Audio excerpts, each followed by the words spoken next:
Beloved heart, I invite you to sign up to my mailing list, and as a result of signing up, you will get a free gift. It's a 5D rebalance tune up of all these chakras, and chakras are my specialty. So I would love to gift you with this transmission that is filled with light language and codes to help you stay balanced and tuned up during these increased frequencies of energy of this ascension, this new earth frequency. So check out the links in the notes of this show, and I look forward to connecting with you. I am sending you love.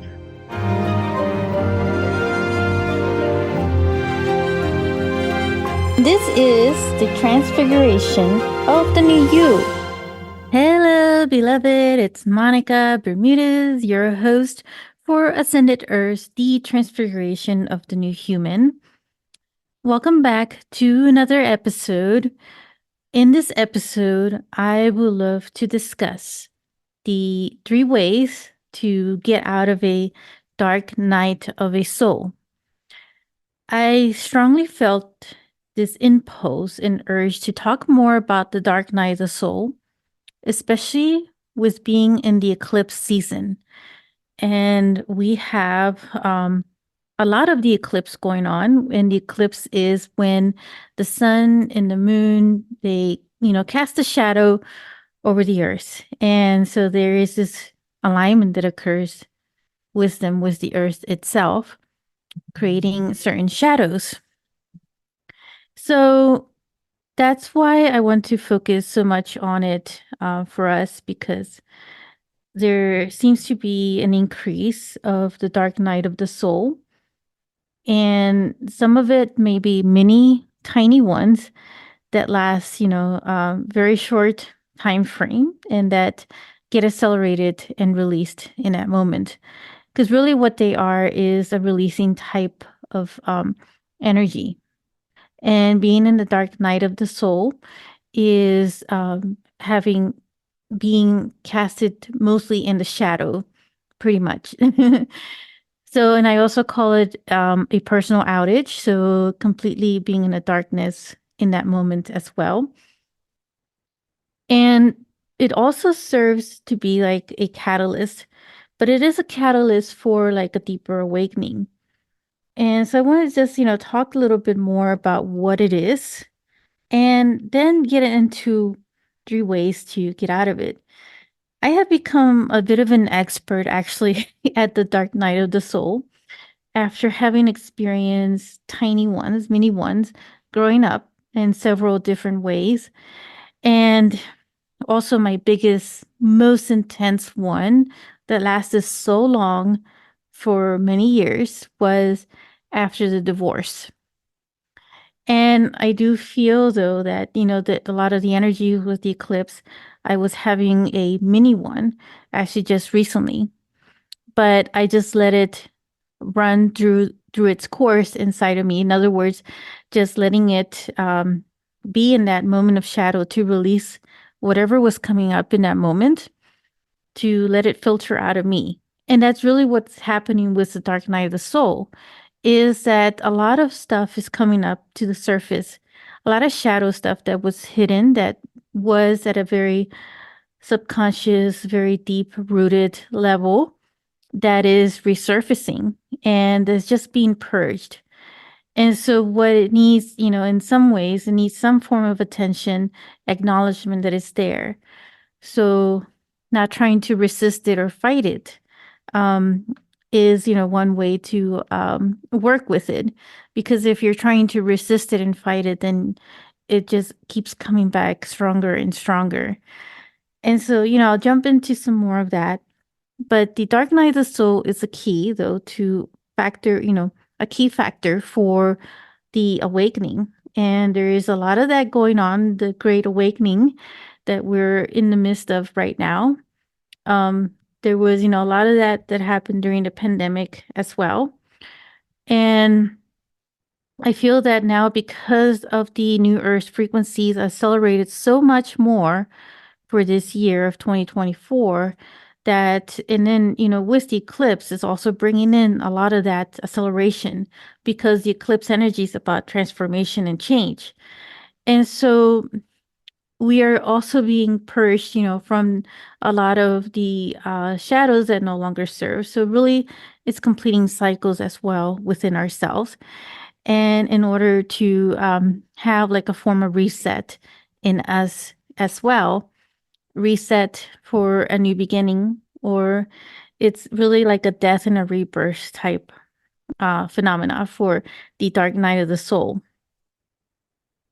And the awakening, though, is the same as, conscious expansion. So it's really going deeper into our own self awareness of ourselves in our divine source essence. So we know, though, that there is more to our physical reality. So I can see the dark night of the soul as being like this perception shift, also like shifting our identity.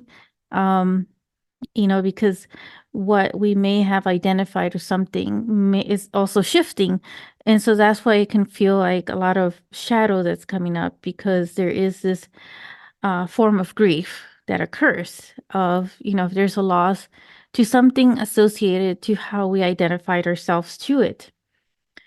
So if, we find ourselves in this, dark night of the soul, I can share, how that feels so you can get an awareness and understanding of it. And so it does, feel like the eclipse is triggering a lot of this. And I use the word trigger, but what I mean with trigger is really an activation. And so we're being activated in different ways. And that could mean releasing certain shadows within ourselves that are ready to be completed in us.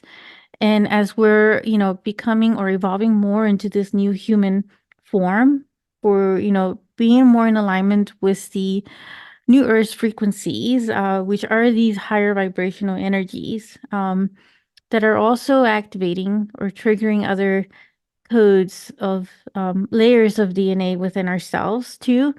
That's also associated to the layers of awakening too.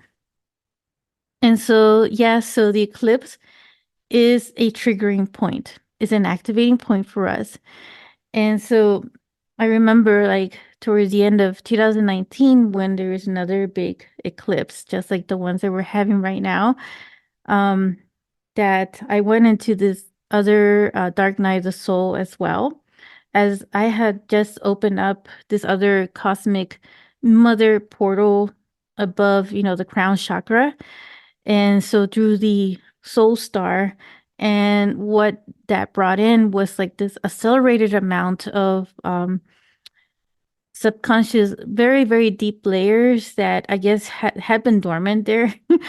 So when things are dormant in us, right, our abilities, our spiritual gifts that have been dormant for so long, for eons.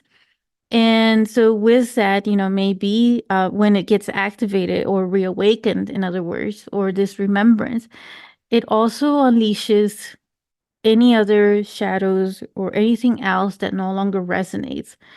And so this is, in that process, what needs to be released in order to rebirth, resurrect, right? Um, your dormant DNA to reawaken those spiritual gifts within you. And spiritual gifts can be many things, right? It could be um your clairvoyance or your clairsentience or your psychic abilities, your intuitive, sharpening your intuition, being more in connection with your higher self and making the channel much more clear. So it's like getting a very clear Wi-Fi in us. So that's really what's going on with us. We're being fine-tuned to the new Earth's energy frequencies. And so during that time of that experience that I'm remembering, that I'm sharing this with you, is that was triggered, that eclipse triggered something very big in relation to the cosmic mother. And it was all associated to like our separation from the cosmic mother, from even our cosmic father. And it felt like the eclipse just went in through my soul, because that's really how it felt. And everything was being reshuffled, and all the shadow and all the light, the mixture of all these things was coming up. And so, but I was feeling more of this dark night of the soul, where it really felt like there was a lot of deep wounds that were resurfacing for being purged, cleared, and healed inside of me. But it was so deep though that I did have to ask for help from some of my other channeling mentors who do energy channeling, and I had to really ask for that help to help me to put myself back together because it really did feel like I was falling apart. And that's really how the dark night of the soul feels. It feels like you're falling apart. It feels like you're dying. And in a way though, you're not really dying. You're going through this transitional state. It's a metamorphosis. So you're turning into this, you're this caterpillar that's in this dark, cocoon, right? Because that's really what it feels like. It's complete darkness. And you don't know what's going on. You don't see any of the light. It feels like there's no hope. And so what's really happening is this metamorphosis as well, because that's really what the dark night of the soul is. It's a metamorphosis. So you're really transmuting yourself. And is really like shifting your perception, right, as well. But it's also expanding you, and there's this death of your old identity, and there's this renewal of this whole new self, self-awareness, right? And that being deep into your own source essence, source, divine essence at the core. And so with that, that's, the dark night of the soul feels like there is so much, it could be very emotionally draining and painful to the point that you just want to spend most of your time sleeping or resting, and you can't be around others or any other places for that reason. And so what really, triggers it as well is when we're going through some major transformational changes in our life. And some of these events could be like a divorce, could be a major breakup. It could be, a death, like you've had many deaths in your life of very close friends or family, even pets, all of those things will trigger certain amount of dark night of the souls. And sometimes it could go very deep. It could go for a while. And, there's moments that you may feel okay, but other times, it just feels like complete crap. And so, so really it is like this, like really being this caterpillar in a cocoon that is ready to be blossoming into this butterfly. So you really are transforming into a butterfly in this cocoon. And actually, I was just feeling this strong urge, right, to, rewatch the movie Alice in Wonderland. Because that's really like the movie's all about awakening, actually. As she, goes through like falls through a rabbit hole, like literally, and she ends up in this whole other world. And so I was really watching the part where I was watching the one that's from 2010, which is the one with Johnny Depp. And I remember like in one of the scenes when she was talking to I think the person who was going to propose to her for marriage, the girl who's Alice. And so she noticed that he had a caterpillar on his shoulder. And so the caterpillar, right, there was definitely like this symbolism that she was seeing that she was going through this complete transformational change. And so she was having like this form of awakening going on in her. But in a way, she was kind of like in this dark night of the soul too, because she didn't know like how to identify herself. Everybody kept telling her to be a certain way. And, that she had to marry this person for society reasons, for, all the reasons that, were put in place for society as far as like marriage was concerned. And so her image was based on what society thought of her. And so, in a way, then when she saw that caterpillar on his shoulder, that was a sign from the universe that it was time for a change, a transformational change that was really happening within herself, that she ended up falling into a rabbit hole, into this whole other world. And in that whole other world, really, she was tapping into her own soul. And what resurfaced was this whole renew, rebirthed person. So it was this whole new, different perception of herself to the point that she could actually say no and that she could, make the changes in her life how she felt within her own heart. And so that was really, the basis, a lot of, there's a lot of symbolism to the movie, right? But that's really what, I took away from that was how related it is to the Dark Night of the Soul that, we're talking about here in relation to also the caterpillar and the butterfly, the metamorphosis, that we're all going through. And, of course, it's so uncomfortable, right? And so emotionally draining and painful to go through it. Um, so that's the reason why I want to share these three ways to phase out of the dark night of soul and not feel so alone. But, these are some suggestions to take away. And these are techniques and tips, that I use myself and that I still continue to use because it is a continuous maintenance. It's not something that you just do like one time and it's done. It is something that you have to keep, working at within yourself. The nice thing about these new Earth energy frequencies is that now it gives us a space to really accelerate with the energies. Though when we put, some of the effort in, it just quantum expands it even further for us. So we don't really have to wait, all those years and days and so forth. But there is still some level of work that we have to put forth. And part of that is also our own willpower, the willingness to want to do it, right? You can't expect a change for something if you don't have the will for wanting it or the desire to really, want it. But, if it's just there, like just to say it and not have the will, then it's not going to create anything. It's just, going to be stagnant pretty much there.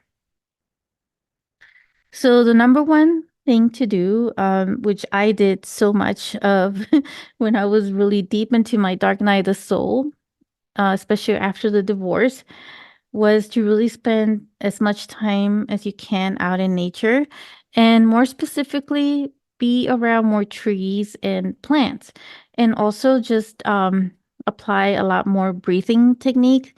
Like I know that we breathe a lot, but actually just intentionally do like breath work. So really taking in a deep breath and just releasing deeply as well and doing several of those. Maybe do like about 7 or 9 times and just really intentionally feel into the airflow of your lungs and in every cell of your body and really tapping into the energy of the tree itself. And it will feel like, if you go for like really long walks, for example, or for a run, you could really feel like you're naturally high. So what it does is also creating some of the endorphins within you. And the endorphins are these natural chemicals that we release inside of us. And they really are natural happy drugs. And so the more that we do that, this is scientifically shown through many studies of, the endorphins. And so the more that you do that, the more that it will also start to phase out a lot of this dark night of the soul, but really shifting into your own metamorphosis and shifting your perception and looking at things from a different perspective in a different way. So the number two thing also to do is to keep rose quartz crystal with you. I wore a lot of the rose quartz crystal, and I still do. And, whether it be through the necklace or through bracelets, I would wear, a lot of the crystals on my wrist as a bracelet. And also keep, a crystal with me. So if you go to like an office location, try to have some with you or carry with you in your pocket if you can. But really just keep some of it, with you at all times. They make perfect companions, and also set an intention and talk to your crystal, because crystals are really our friends. They're part of Earth, part of nature, because we're all part of nature as well. And so just set an intention with the rose quartz and talk to that rose, rose quartz crystal, and ask for healing or support in something very specific. And the crystal will, help you in that way. So you'll have this bonding and also companionship as well with one another. And the last thing to keep in mind is also, having like fresh roses. And if you can't get fresh roses, then just try to get some of the rose essential oil. Or maybe if you can do both, the aroma or the smell of the rose frequency is very uplifting, very healing to the heart. And that's why I always surround myself with roses, through fresh roses and a lot of the essential oil, which I usually try to put on myself, or I try to just smell it, have the smell around me, the aroma of it. It's a very uplifting energy, frequency energy. Um, so it's almost like it stimulates those endorphins in you as well. So these are all just perfect, complements for one another, that, key formulas actually, to really help you to phase out of that dark night of the soul, and just keep at it, keep doing it on a daily basis. But these were very key for me to really shift and transmute a lot of layers in myself when I was going into my deepest dark night of the soul. And even when I have, the mini ones as well, that, I also apply these techniques. I still continue to use these formulas in myself. And most of all, just give yourself the break and the rest that you need, and just surround yourself also by people who really uplift you and encourage you, and just give you the support that you need right now in the space as well. And those are the true friends in your life who really understand you and resonate with you, and they can be your soul tribe. So being around people who get it, with all of these changes. Well, I wish you all the best, and that you shift out of this, dark night of the soul. And so just hang in there with all the changes going on right now. So I will see you on the new earth. Bye for now. If you enjoyed this episode, make sure to click like, save, and share with others so they can also experience what you just experienced. And stay tuned for some more high vibe episodes. And I'll be connecting with you in the next quantum field. Sending you so much love.